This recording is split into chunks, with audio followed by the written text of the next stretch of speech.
Eh bien, merci. Donc, je m'appelle Claude Bayon, je suis verrier, peintre verrier, maître verrier, vitrailliste, vitrailler, plasticien verrier, la dernière dénomination. Voilà, tout ça pour dire que, en fait, entre nous, on s'appelle verrier, tout simplement. Alors, on me pose souvent la question, pourquoi avoir choisi le vitrail? Alors, je vais essayer de vous répondre et de répondre à cette question. Et auparavant, je voudrais remercier Laurent Cormier et puis Daniel Neuville qui m'ont invité à cette présentation. Voilà, donc quand j'ai fait mes études secondaires au lycée Hoche à Versailles, et quand j'ai passé le brevet en épreuve de dessin, l'examinateur a regardé mon dessin et m'a demandé ce que je voulais faire. Alors ça tombait bien parce que j'étais pas un très bon élève et on m'avait fait comprendre qu'on me reprendrait peut-être pas à l'issue de cet examen. Donc il a regardé mon dessin et puis il m'a demandé ce que je voulais faire. Alors je lui ai dit que je voulais faire des études artistiques.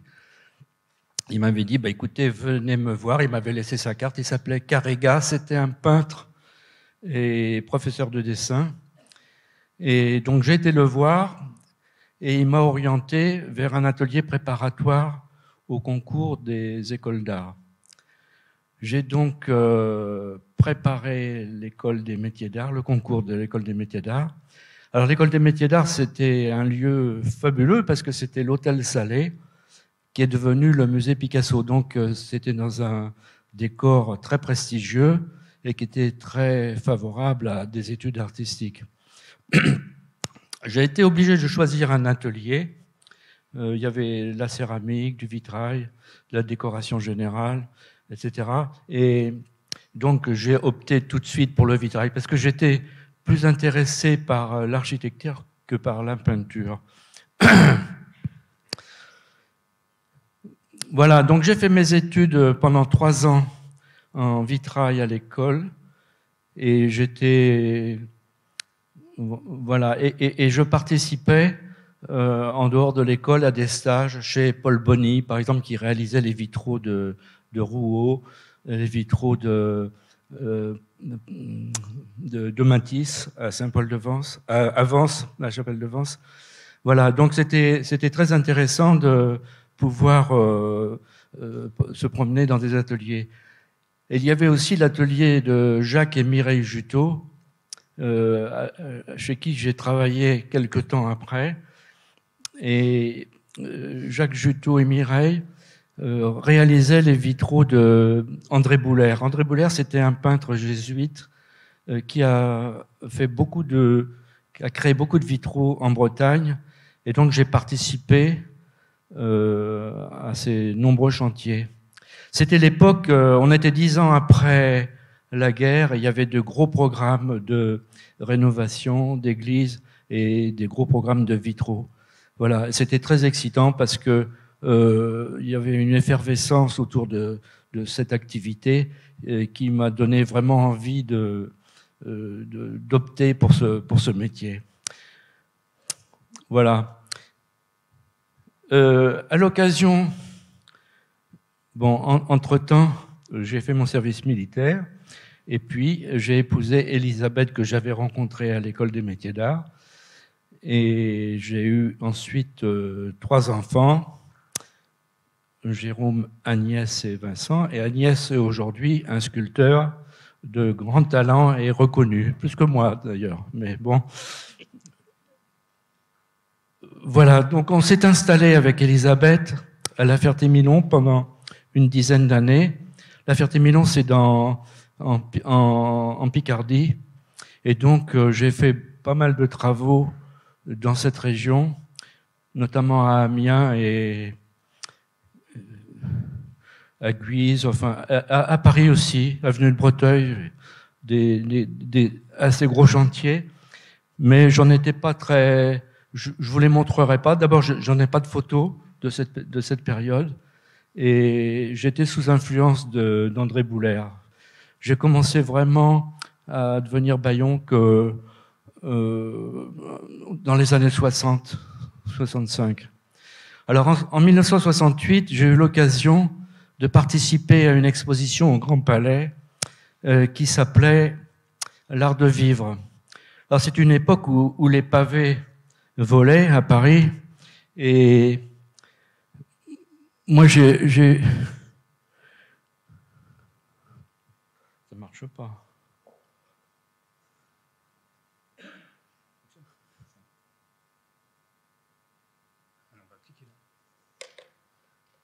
Je clique là, d'accord.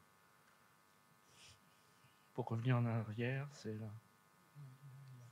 Non. Voilà, donc j'avais fait un vitrail qui en pierre, en dalle de pierre et verre, et en essayant de mettre en apesanteur cette masse de pierre. Le vitrail, c'est une relation souvent entre le verre et la pierre. Là, j'ai fait l'inverse. Au lieu de mettre du verre dans un mur, j'ai mis un morceau de mur dans du verre. Et cette œuvre a débouché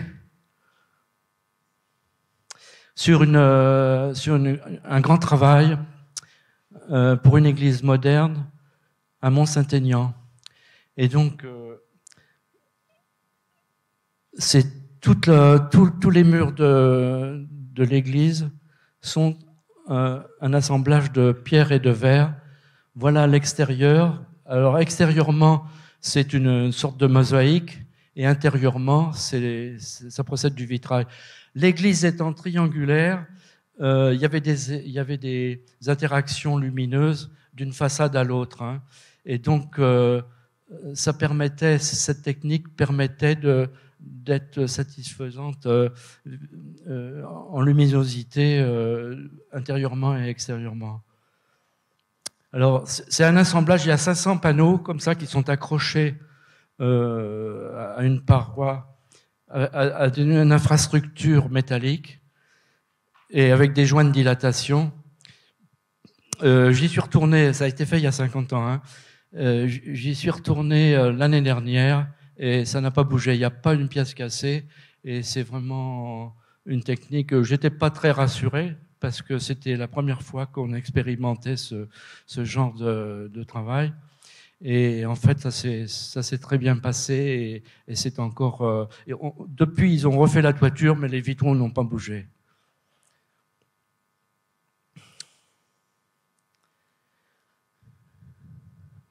Voilà, ça c'est l'année dernière, j'ai été vérifié.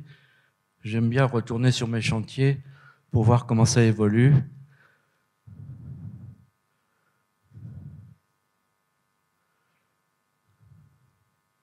Alors,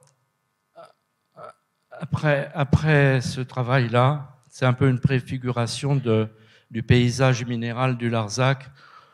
Avec Elisabeth, on déménage et on reprend une ferme abandonnée depuis 50 ans, en ruine, et qu'on va restaurer pendant 30 ans. Ça, c'était en 1970. On achète la maison en 1970. Et très peu de temps après, on commence les travaux, et très peu de temps après, il y a la décision d'extension du camp militaire du Larzac qui va protéger cette maison parce que le directeur de l'architecture avait été ému par cette architecture et l'avait classée à l'inventaire supplémentaire des monuments historiques. Alors, cette maison, elle était protégée théoriquement, mais tout le terrain autour était un terrain militaire. C'était impossible à vivre. Donc, on a été obligé de se battre pendant 10 ans. C'est une lutte qui a duré 10 ans et voilà, et qui a quand même coloré mes premières années en Aveyron.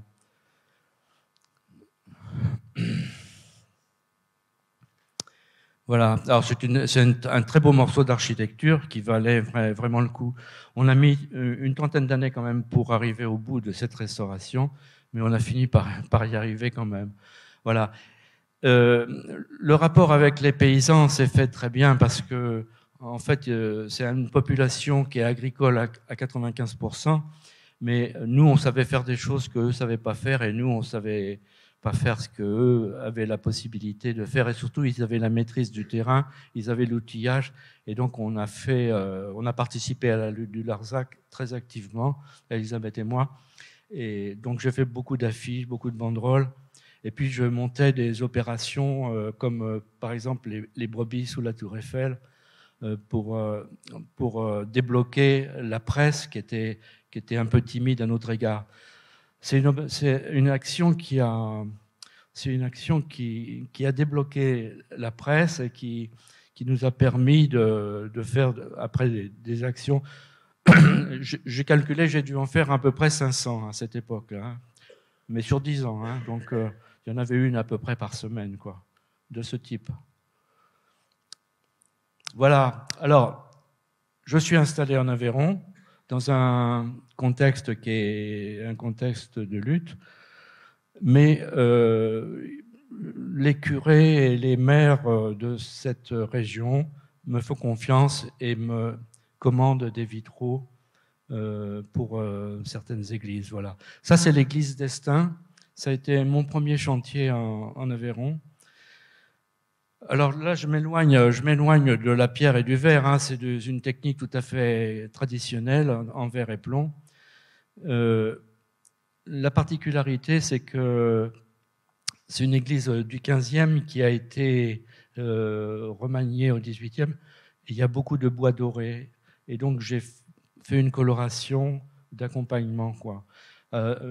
En général, je fais une polychromie pour restituer une lumière neutre, une lumière blanche, parce que si on ne le fait pas, si on a une monochromie, alors si c'est une monochromie blanche, ça n'a pas de conséquences, mais si on a une monochromie rouge ou bleue, on colore l'événement.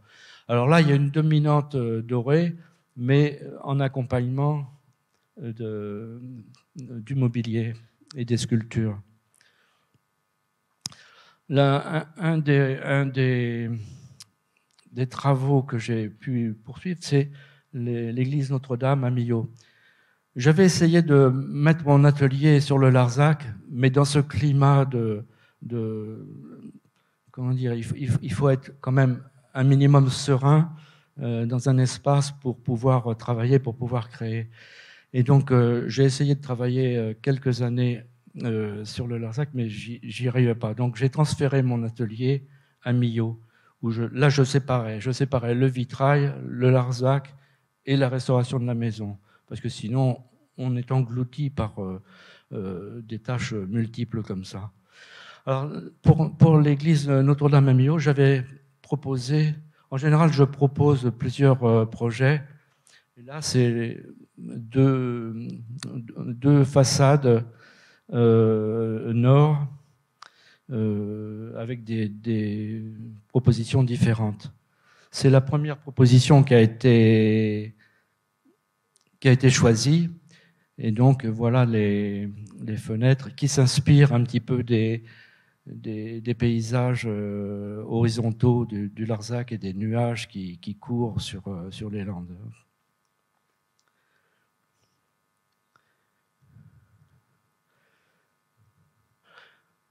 Un petit détail, c'est le cardinal Marty qui avait été archiprêtre de cette église auparavant, et il avait tenu à venir inaugurer les vitraux. Ça lui rappelait des bons souvenirs. À l'époque, il était archevêque de Paris. Alors, il y a toute une période. Millau, c'est une ville, la ville du gant, et c'est la ville du cuir, de la peau.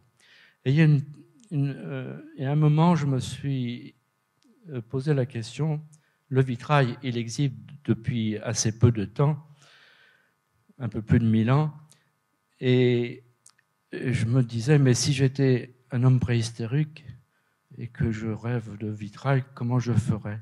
Et donc j'ai eu l'idée de lier des éclats de verre, des petits blocs de verre, liés par des attaches en cuir, un petit peu comme des haches préhistoriques. C'est-à-dire que je taillais le verre un peu comme des silex et je les liais avec des lianes de cuir. Alors j'en ai fait toute une série à cette époque. Et notamment, là, j'ai remplacé le cuir par du PVC. Il faut souvent associer le verre à un matériau souple, tendre. Alors, c'est le plomb, mais ça peut être le PVC, ça peut être le cuir, comme je l'ai utilisé. Voilà. Et ça, c'est pour une grande baie au lycée Saint-Just de Lyon.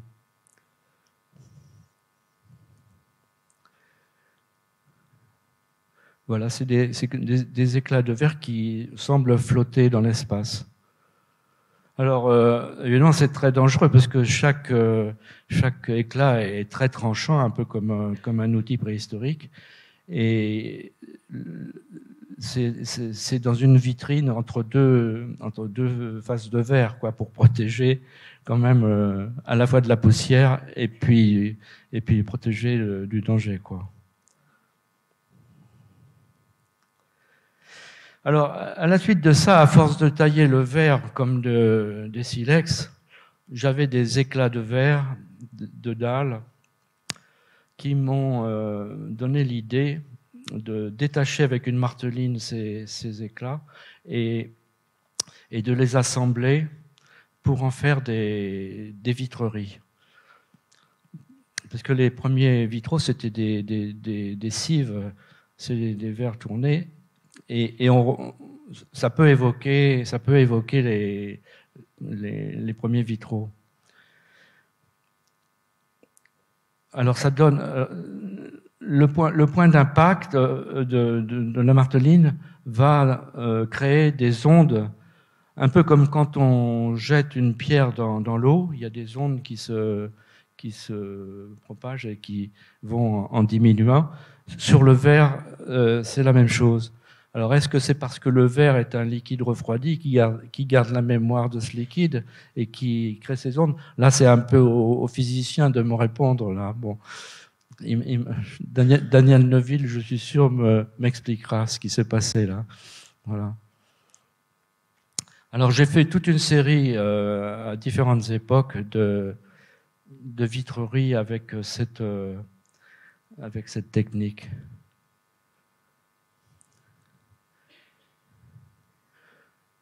Alors, c'est une technique qui est particulièrement intéressante dans des petits édifices. À la suite de ça, toujours avec des éclats de verre, j'avais fait un voyage en Cappadoce et j'avais été très impressionné par les cheminées de fée. Et les cheminées de fée, c'est en fait le principe, c'est une pierre dure qui va protéger de l'érosion la colonne et qui va influencer la forme de la colonne et la forme de la vallée en bas. Et donc j'ai fait toute une série de sculptures avec des têtes de verre. Voilà, ça c'est à Mende. Auparavant c'est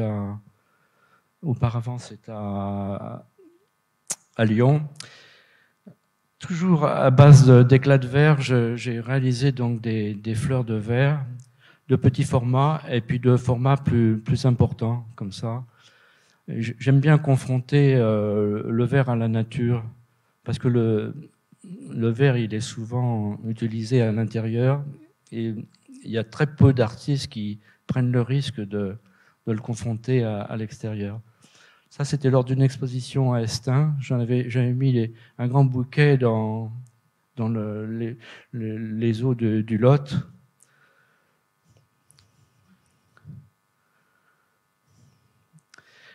Alors ça, c'est une variante de fleurs de verre avec du verre à bouteille, parce qu'on jette le verre à bouteille, on jette les bouteilles, mais en fait, c'est un matériau très intéressant. Et j'ai eu l'idée, lors d'une exposition à Saint-Émilion, qui s'appelait le verre et le vin, et c'était le thème, et j'ai fait un radeau qui se promenait sur un étang, et avec ces fleurs de verre à bouteille. Chaque fleur était un petit voilier, quoi. Alors, ça c'est pour une autoroute entre Angers et Le Mans. je ne sais plus, bon, c'est dans la Sarthe, je ne sais plus où c'est. Voilà, alors ça c'est un mélange de béton moulé et de dalles de verre. C'est pour un passage inférieur.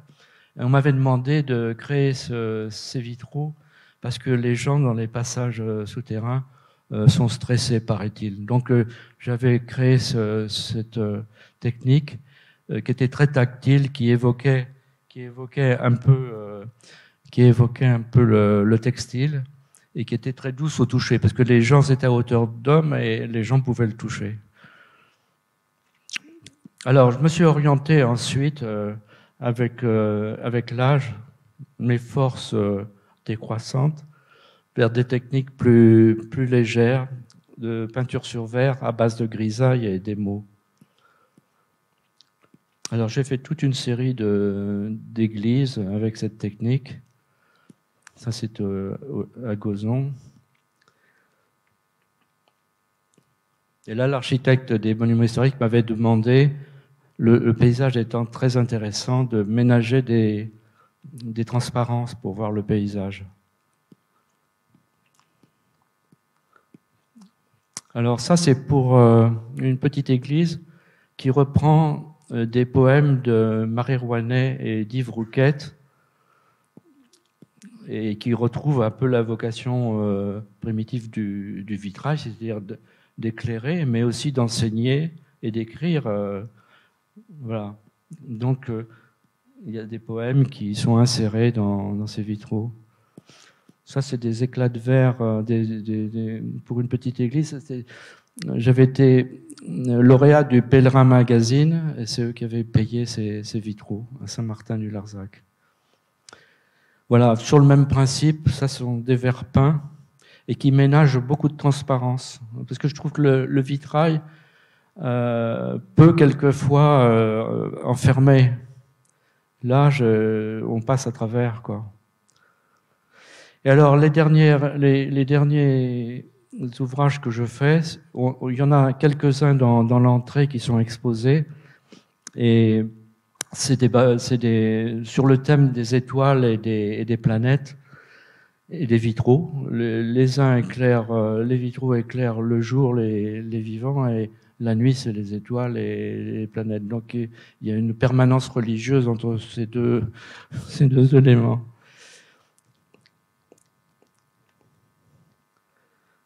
Voilà, donc ça va être le thème de ma prochaine exposition à Millau, qui s'appellera Dans le ciel, étoiles, planètes et vitraux.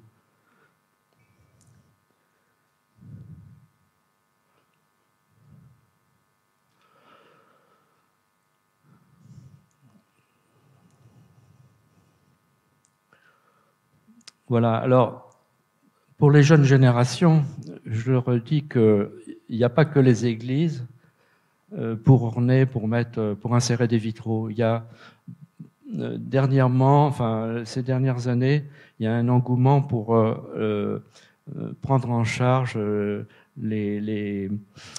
comment dire, le public lors des enterrements, des crématoriums.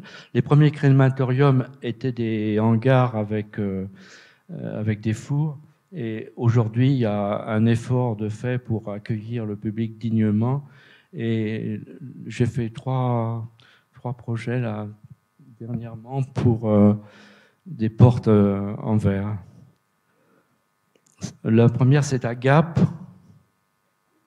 Ça, c'est au Havre. C'est des portes coulissantes, éclairées par un sas lumineux.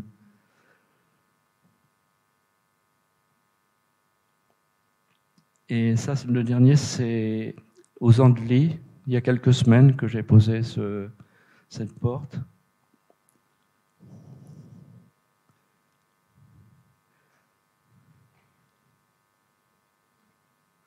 Voilà.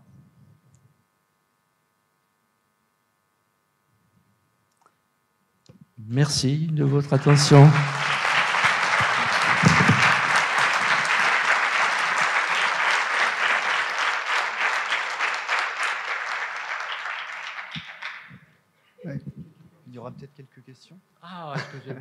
Je ne sais pas s'il y a quelques questions pour Claude Bayon.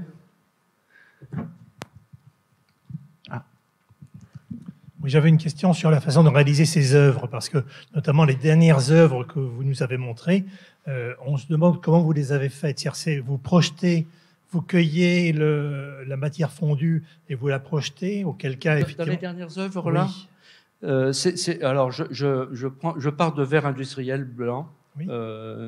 Et je pulvérise de l'eau sur des pigments, sur des grisailles ou sur des émaux, et je pulse de l'air, plus ou moins fort, plus ou moins chaud, et je vais déposer avec ce flux d'air des sédiments, un peu comme ça existe dans la nature, sauf que moi j'accélère le mouvement, quoi. Hein, et chaque pigment a sa propre cuisson, c'est-à-dire que je fais des cuissons successives qui vont parce que certaines grisailles ne sont pas forcément compatibles entre elles. Par exemple, le jaune à l'argent, on ne peut pas le mélanger avec des grisailles bleues ou des grisailles noires. Voilà. Parce que la viscosité de votre matériau, elle va évidemment dépendre de la cinétique avec laquelle il se refroidit. C'est-à-dire que si ce que vous dites, là, vous le faites un peu plus lentement, ce ne sera pas le même objet que vous obtiendrez, et il y aura 2 ou 3, quelques secondes de différence lorsque vous le faites, et vous verrez une différence énorme. Donc le coup de main est important. Alors, écoutez, moi, je suis pas du tout un scientifique.